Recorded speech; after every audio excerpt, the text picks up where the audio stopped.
नमस्ते बच्चों, सुप्रभात।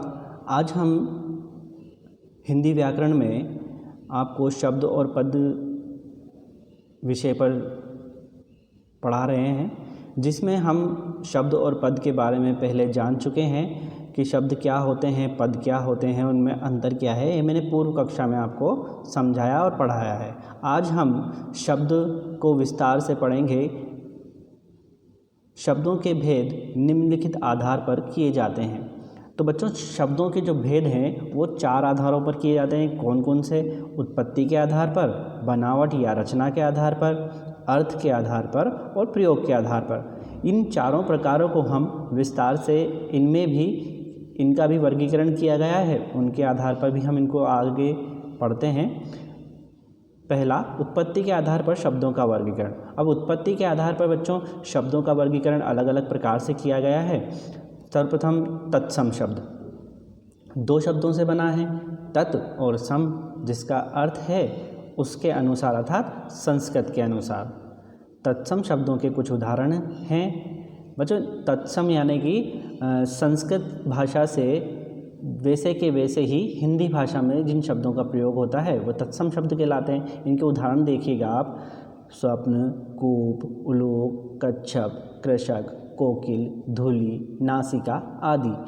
जब इन शब्दों का ऐसे ही हिंदी में प्रयोग होता है तो वहाँ ये तत्सम शब्द कहलाते हैं। फिर आता है तद्भव शब्द।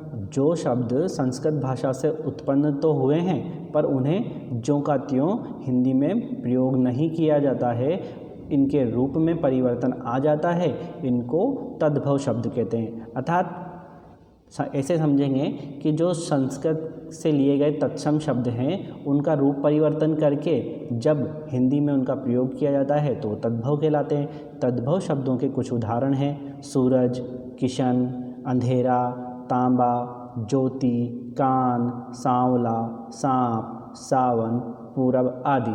अब जैसे सूरज, तो सूर्य तत्सम शब्द हो जाएगा और इसको सूर्य को जब बदल करके हमने प्रयोग किया सूरज के रूप में किया।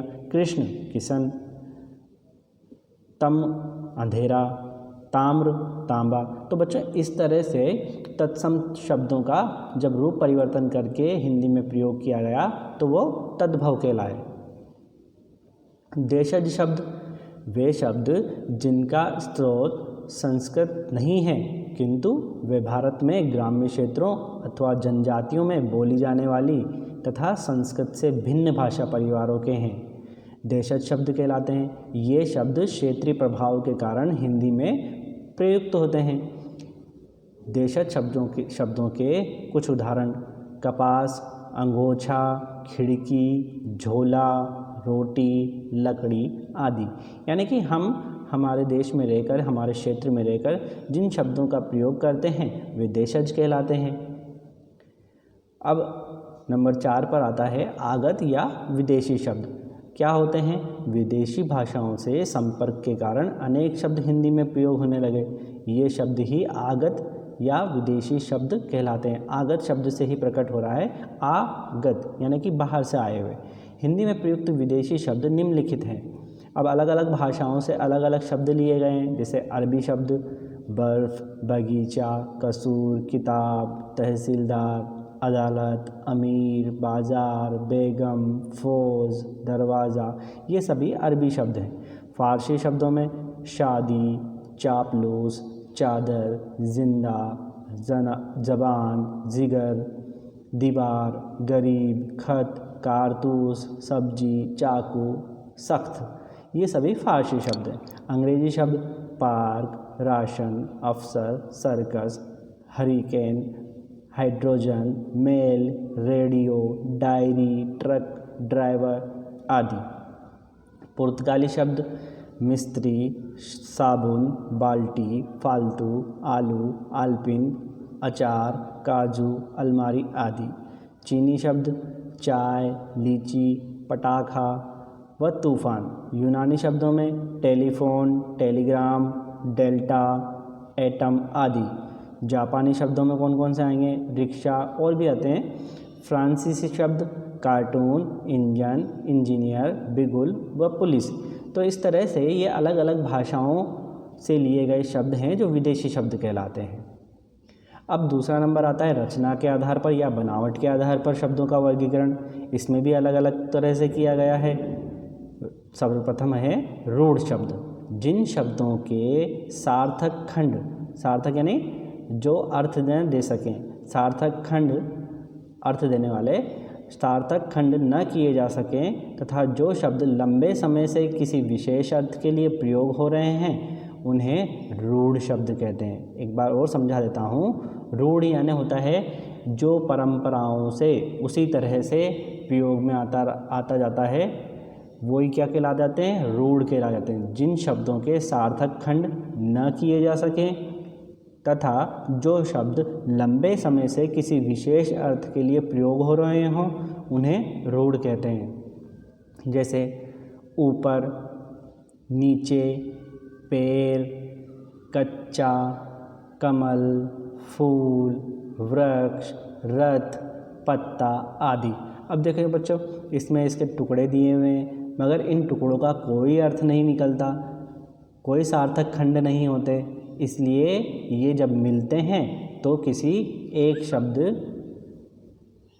के लिए, एक अर्थ के लिए प्रयोग होते हैं, तो इन्हें सार्थक, इन्हें रूढ़ शब्द कहा जाता है। ठीक है बच्चों। दूसरा है यौगिक शब्द, दो या दो से अधिक शब्दों या शब्दांशों द्वारा निर्मित शब्दों को यौगिक शब्द कहा जाता है। यौगिक शब्दों के कुछ उदाहरण, यानी कि दो शब्दों को मिलाकर या दो शब्दांशों को मिलाकर एक शब्द बनाया जाता है तो वो यौगिक कहलाता है, यौगिक शब्द।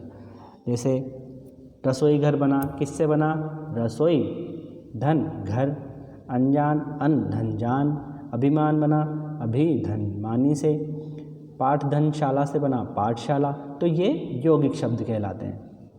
फिर आता है योग रूढ़ शब्द। जो यौगिक शब्द किसी विशेष अर्थ को प्रकट करते हैं उन्हें योग रूढ़ शब्द कहते हैं, यानी कि वो जुड़ करके किसी एक अर्थ के लिए हमेशा हमेशा के लिए उसी रूप में प्रयोग होते रहते हैं, उसी अर्थ के रूप में प्रयोग होते रहते हैं, तो ऐसे शब्दों को योग रूढ़ शब्द कहते हैं। जैसे नीलकंठ। अब नीलकंठ आप सब जानते हो किसे कहते हैं, शंकर भगवान को, तो ये उनके लिए रूढ़ हो गया, यौगिक शब्द है और फिर रूढ़ हो गया, इसलिए ये योग रूढ़ कहलाया। लंबोदर, लंबोदर किसको कहते हैं, हाँ गणेश जी को। पीताम्बर, कृष्ण जी को। दशानन, किसको कहते हैं, दशानन, रावण को। तो बच्चों ये तो हमने पढ़े उत्पत्ति के आधार पर, रचना के आधार पर। तीसरा है अर्थ के आधार पर शब्दों के भेद। ये भी अलग अलग प्रकार से होते हैं। पहला निरर्थक शब्द, जो शब्द अर्थहीन होते हैं निरर्थक शब्द कहलाते हैं। ये शब्द सार्थक शब्दों के पीछे लग उनका अर्थ विस्तार करते हैं। उदाहरण, लड़का पढ़ने में ठीक ठाक है, घर में फुटबॉल मत खेलो, कहीं कुछ टूट फूट गया तो मार पड़ेगी। तो देखो बच्चों, ठीक का अर्थ तो स्पष्ट है मगर ठाक क्या है, तो इसका कोई अर्थ नहीं है, निरर्थक शब्द है, परंतु ये क्या कर रहा है, इसमें अर्थ का विस्तार दे रहा है कि ठीक ठाक है यानी सब कुछ अच्छा है। फिर घर में फुटबॉल मत खेलो, कहीं कुछ टूट फूट गया तो, टूट का अर्थ तो हमें याद है मगर फूट गया तो, है ना। तो इस तरह से ये जो शब्द होते हैं निरर्थक शब्द, जब किसी शब्द के साथ प्रयोग होते हैं तो वो वहाँ पर अर्थ का विस्तार कर देते हैं, तो इसलिए ऐसे शब्दों को निरर्थक शब्द कहा जाता है। फिर आते हैं सार्थक शब्द। जिन शब्दों का कुछ न कुछ अर्थ होता है उन्हें सार्थक शब्द कहते हैं। उदाहरण, कोयल, पशु, विचित्र, कर्तव्य, संसार आदि, ये सभी सार्थक शब्द हैं। अब सार्थक शब्दों में भी कुछ प्रकार होते हैं, जैसे एकार्थी शब्द। जिन शब्दों का केवल एक निश्चित अर्थ होता है वे एकार्थी शब्द कहलाते हैं। जैसे हाथी, ईश्वर, पति, पुस्तक, शत्रु, मित्र, कमरा आदि। यानी इन शब्दों को देख करके हमें कोई चीज़, कोई वस्तु या कोई आदमी याद आ जाता है। हाथी हम जानते हैं, कल्पना कर सकते हैं कि हाथी कैसा होता है। ईश्वर, पति, पुस्तक, ठीक है। तो ये एकार्थी शब्द, यानी कि इनसे एक ही अर्थ, एक निश्चित अर्थ प्रकट होता है। फिर आते हैं अनेकार्थी शब्द। जिन शब्दों के एक से अधिक अर्थ होते हैं उन्हें अनेकार्थी कहते हैं। उदाहरण अर्थ, अर्थ का हम अलग अलग शब्द अर्थ निकाल सकते हैं, मतलब प्रयोजन, धन। कर, कर यानी हाथ भी होता है, टैक्स भी होता है और किरण भी होता है, यानी कि वाक्य के हिसाब से इनका अलग अलग अर्थ निकल सकता है। अंबर, अंबर आकाश को कहते हैं। कपड़ा, सुगंधित पदार्थ। काल, समय, अवधि, मौसम। आम, सामान्य, एक फल और मामूली। काम का अर्थ होता है कार्य, मतलब संबंध, नौकरी। तो ये हुए अनेकार्थी शब्द। तीसरा, समानार्थी या पर्यायवाची शब्द। आप बचपन से ही पढ़ रहे हैं पर्यायवाची शब्द। जो शब्द एक समान यानी लगभग एक सा ही अर्थ का बोध कराते हैं उन्हें पर्यायवाची शब्द कहते हैं। उदाहरण कमल के जैसे शतदल, वारिज, जलज, नीरज, पंकज, अम्बुज। एक ही शब्द के अनेक अर्थ, अनेक शब्द वैसे के वैसे ही प्रयोग में लाए जाते हैं। एक समान शब्द है जैसे पेड़, पेड़ के पर्यायवाची क्या क्या हैं? विटप, पादप, वृक्ष, द्रुम, रुख, तरु। ये सभी पेड़ के पर्यायवाची। आकाश के पर्यायवाची नभ, गगन, आसमान, अंबर। पक्षी के पर्यायवाची खग, विहग, विहंगम, द्विज, खेचर। तो ये एक ही शब्द के एक लगभग एक सा ही अर्थ प्रकट करने वाले और भी शब्द हो गए, पर्यायवाची कहलाएंगे। फिर आते हैं विपरीतार्थिक, विपरीतार्थक शब्द यानी विलोम शब्द जिसे आप कहते हैं। हिंदी भाषा के प्रचलित शब्दों के विपरीत अर्थ देने वाले शब्दों को विपरीतार्थक शब्द कहते हैं। उदाहरण कटु, कटु का होगा मधुर, कटु यानी कड़वा, मधुर यानी मीठा। आदि का अंत, उपकार का अपकार, हार का जीत। तो इस तरह से ये सार्थक शब्दों के भेद हो गए। फिर आता है नंबर 4 पर प्रयोग के आधार पर शब्द के भेद। अब प्रयोग के आधार पर शब्द के भेद कैसे होते हैं? तो ये होते हैं दो, विकारी और अविकारी। अब विकारी में कौन कौन से आते हैं बच्चों? वाक्य में प्रयोग करते समय जिन शब्दों के रूप, लिंग, वचन और कारक के अनुसार बदल जाते हैं वह विकारी शब्द विकारी का मतलब ही यह होता है विकार उत्पन्न करना, यानी कि उसमें कुछ परिवर्तन ला देना, तो चेंजेस ला देना। तो जब चेंज आता है तो वो नए शब्द बनते हैं। अब चेंज कैसे आता है? लिंग, वचन और कारक के अनुसार जब शब्दों का रूप बदल जाता है तो वो विकारी शब्द कहलाते हैं। अब ये 4 प्रकार के हैं: संज्ञा, सर्वनाम, विशेषण और क्रिया। तो बच्चों ये विकारी कहलाए, संज्ञा, सर्वनाम, विशेषण और क्रिया। अब इनको हम विस्तार से अगली कक्षा में पढ़ेंगे। पहले आते हैं दूसरा अविकारी पे।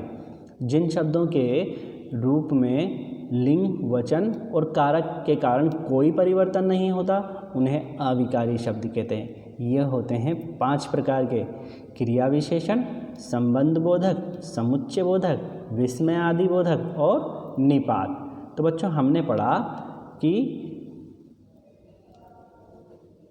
प्रयोग के आधार पर 2 प्रकार, विकारी और अविकारी। विकारी में मैंने बताया कि जिसमें लिंग, वचन और कारक के अनुसार कोई परिवर्तन होता है वो विकारी कहलाते हैं। विकारी शब्द 4 प्रकार के: संज्ञा, सर्वनाम, विशेषण और क्रिया। उसके बाद अविकारी जिनमें कोई परिवर्तन नहीं होता वह अविकारी कहलाते हैं। क्रिया विशेषण, संबंध बोधक, समुच्चय बोधक, विस्मय आदि बोधक और निपात। तो इस तरह से बच्चों आज हमने आपको बताया शब्दों के बारे में, शब्दों के प्रकार के बारे में, उसके किस तरह से वर्गीकरण किया जाता है और कौन कौन से होते हैं। तो बच्चों आज यहाँ तक की हमारी कक्षा संपन्न होती है। धन्यवाद।